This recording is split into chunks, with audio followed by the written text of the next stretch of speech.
రెండు రాష్ట్రాల తెలుగు ప్రజలకి, ప్రేక్షక దేవుళ్లకి, మిత్రులకి, శ్రేయోభిలాషులకు, రిపోర్టర్లకు ఉగాది శుభాకాంక్షలు. మీ అక్షిత మీడియా యాజమాన్యం.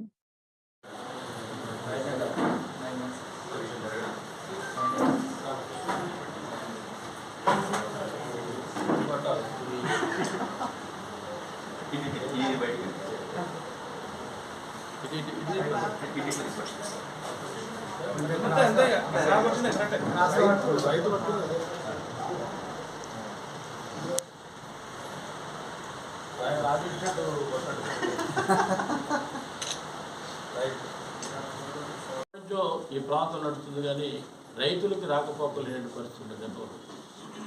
మరి తెలంగాణ రాష్ట్రంలో ఈ ప్రభుత్వం వచ్చిన తర్వాత రైతులకు మార్కెట్ అనుసంధానంతో వ్యాపారం చేసుకునే పరిస్థితి.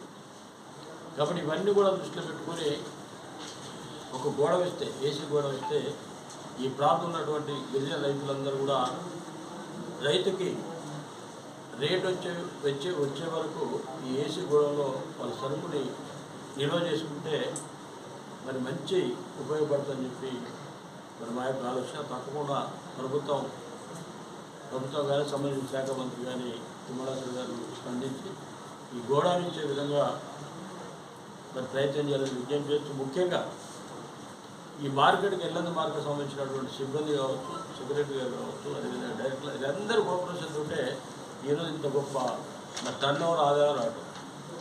కాబట్టి వారందరూ కూడా ప్రత్యేకంగా 3 కోట్ల ఆదాయాన్ని పెంచడం జరిగింది.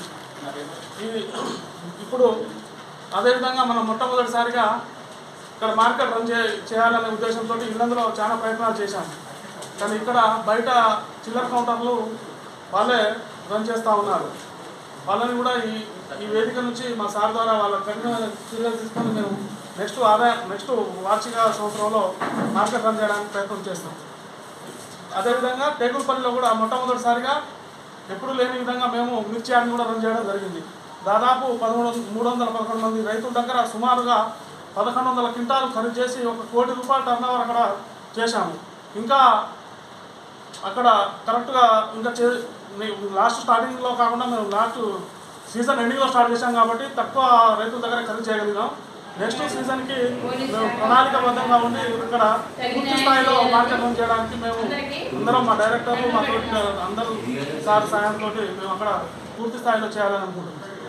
అదేవిధంగా ఇల్లందు మార్కెట్ని కూడా రన్ చేయాలి. నెక్స్ట్ సీజన్లో ఆ మార్కెట్ని కూడా రన్ చేయాలనే ఉద్దేశంతో సార్ సాయంతో మేము ఈ ఇల్లందు మార్కెట్ని కూడా పూర్తి స్థాయిలో రన్ చేయాలనే ఉద్దేశంతో మా పాలకవర్గం అంతా కృషి చేస్తామని చెప్పి తెలియజేస్తున్నాం.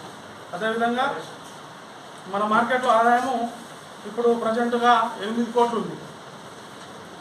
మన మార్కెట్ నుంచి కోయిడా మార్కెట్కి 2 కోట్లు మా పాలకవర్గం కంటే ముందు 2 కోట్లు వాళ్ళకి ఇవ్వడం జరిగింది. అవి కూడా సార్ సాయంతో వెనకకి తీసుకొని 10 కోట్ల ఆదాయం ఉంటుంది. అది 2 కోట్లు రిటర్న్ తీసుకుంటే 8 + 2 10 కోట్లు అవుతుంది. ఈ 10 కోట్లతోటి మన మార్కెట్లో మన ఆదాయాన్ని మన మార్కెట్ ఏరియాలో ఉన్న మండలాలనే యూజ్ చేసుకునేటట్టు సార్ సాయంతో మన మార్కెట్ ఆదాయాన్ని ఇక్కడే చేసుకోవాలనే ఆలోచనలో ఉన్నాం. ఇక్కడ ఉంటే మళ్ళీ ఏదో ఒక మార్కెట్కి అప్పుగా తీసుకొని మళ్ళీ మన మార్కెట్ ఆదాయం వాళ్ళకి పోతూ ఉన్నది. కాబట్టి మన మార్కెట్లో ఏమైతే ఉందో మేము కూర్చొని మా డైరెక్టర్ కూర్చొని చర్చించి సార్ సాయంతో చేయడానికి ఉన్నాం.